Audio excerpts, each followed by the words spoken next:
గత కొద్ది రోజులుగా రాజన్న సిరిసిల్ల జిల్లాలో సెస్ గురించి చర్చలు జరుగుతూ ఉన్నాయి. CESS cooperative electric supply society limited అని చెప్పి భారతదేశంలో మారుమూల గ్రామాలకు సైతం నాణ్యమైన విద్యుత్తును అందించాలనే ఉద్దేశంతో 1970 సంవత్సరంలో వినియోగంలోకి రావడం జరిగింది. ఆ తర్వాత సెస్ లోకి రాజకీయ ప్రమేయం రావడంతో సెస్ లో అనేక అవినీతి అక్రమాలు జరుగుతున్నట్లు ఆరోపణలు వచ్చాయి. ముఖ్యంగా 2006వ సంవత్సరంలో సెస్ కు చైర్మన్ గా చిక్కాల రామారావు గారు అయిన తర్వాత ఆయన మీద అనేక ఆరోపణలు రావడం జరిగింది. అలాగే 2014 నుంచి 2023 వరకు బీఆర్ఎస్ పాలనలో సెస్ లో అనేక అవినీతి అక్రమాలు జరిగినట్లు, అలాగే చిక్కాల రామారావు గారి మీద అనేక అవినీతి ఆరోపణలు రావడం జరిగింది. చిక్కాల రామారావు గారు నెలకు ₹1,00,000 పైగా జీతం తీసుకుంటూ మిగతా అలవెన్సులు తీసుకుంటూ సెస్ ను నష్టాల పాలు చేస్తున్నట్లు ఆయన మీద ఆరోపణలు రావడం జరిగింది. అలాగే 2023 దీపావళి రోజున విద్యుత్ కొనుగోలుకు సంబంధించినటువంటి ఫైళ్లు అగ్ని ప్రమాదం జరిగినట్టు, అగ్ని ప్రమాదంలో కాలిపోయినట్టు కూడా మనకు తెలుసు.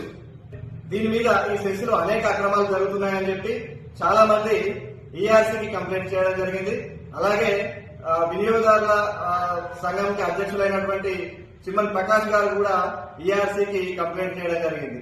ఆయన కంప్లైంట్ పరిగణలోకి తీసుకొని ఈఆర్సీ 2014 నుంచి 2022 వరకు ఆడిటింగ్ చేసి అనేక అక్రమాలు జరిగినట్టు బయటకు దిగడం జరిగింది. అందులో ముఖ్యంగా రెవెన్యూ లీకేజ్ సుమారు ₹95 కోట్ల పైగా జరిగినట్లు బయటకు దిగడం జరిగింది.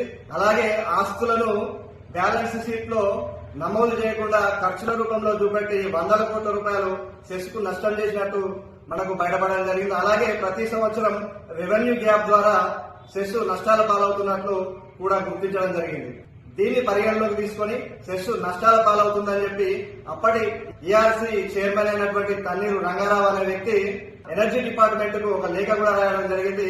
వెంటనే సెస్ ను ఎన్పీడీసీఎల్ లో విలీనం చేస్తేనే వినియోగదారులకు నాణ్యమైన విద్యుత్ అందుతుంది, అలాగే లాభాల బాటన పడుతుందని చెప్పి చెప్పడం జరిగింది. అయితే కొంతమంది బీఆర్ఎస్ నాయకులు దీని మీద వాళ్ళ తప్పిదాలను కప్పిపెట్టి అవినీతి అక్రమాలు జరగలేవన్నట్లు, సెస్ లో లాభాలు వస్తున్నాయని చెప్పి చెబుతూ కొంతమంది బీఆర్ఎస్ నాయకులు ఈ ఎన్పీడీసీఎల్ లో సెస్ ను విలీనం చేయొద్దు అని చెప్పి కొంతమంది ప్రెస్ మీట్ పెట్టడం జరిగింది. నేను వారికి ఒకటే చెప్తున్నా, మీ అధికారం అంటే మీ ప్రభుత్వ హయాంలో నియమించినటువంటి తన్నీరు రంగారావు అనే వ్యక్తి ఆయననే ఈఆర్సీ చైర్మన్ గా ఉండి సెస్ ను ఎన్పీడీసీఎల్ లో విలీనం చేయాలని చెప్పి ఆయననే లేఖ రాయడం జరిగింది. మీరు దాన్ని దాచిపెట్టి ప్రజలకు అబద్దాలను ప్రచారం చేస్తూ ప్రజలను తప్పుదోవ పట్టిస్తున్నారు. బీఆర్ఎస్ పార్టీ వర్కింగ్ ప్రెసిడెంట్ అని చెప్పుకునే కేటీఆర్ గారు బ్యాక్ బిల్డింగ్ ను విడుదల చేయాలని చెప్పి మన ప్రజాప్రభుత్వంలో మంత్రిగా పనిచేస్తున్నటువంటి తుమ్మల నాగేశ్వరరావు గారికి ఒక 4 నేర్చుకొని ఆయనకు ఒక లెటర్ ఇవ్వడం జరిగింది. బ్యాక్ బిల్డింగ్ కు కారణం ఎవరు?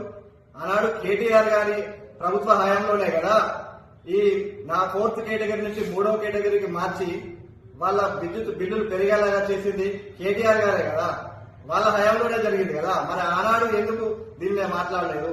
ఆనాడు ఎందుకు 4th కేటగిరీకి ఎందుకు మార్చలేదు? ఆనాడు ఉన్నటువంటి బకాయిలను ఎందుకు చెల్లించలేదు? ఆనాడు గత 10 సంవత్సరాలు వీళ్లే అధికారంలో ఉండి వీళ్లే అన్ని చేసి ఆనాడు ఏం చేయకుండా ఇప్పుడు వచ్చి అదెందుకు చేయలేదు, ఇదెందుకు చేయలేదు, ఇది ఎందుకు ఇట్లుంది, గదెందుకు ఇట్లుంది అని చెప్పి మాట్లాడుతున్నారు. ఆనాడు మీరేం చేశారని చెప్పి నేను కేటీఆర్ గారిని ప్రశ్నిస్తా ఉన్నా.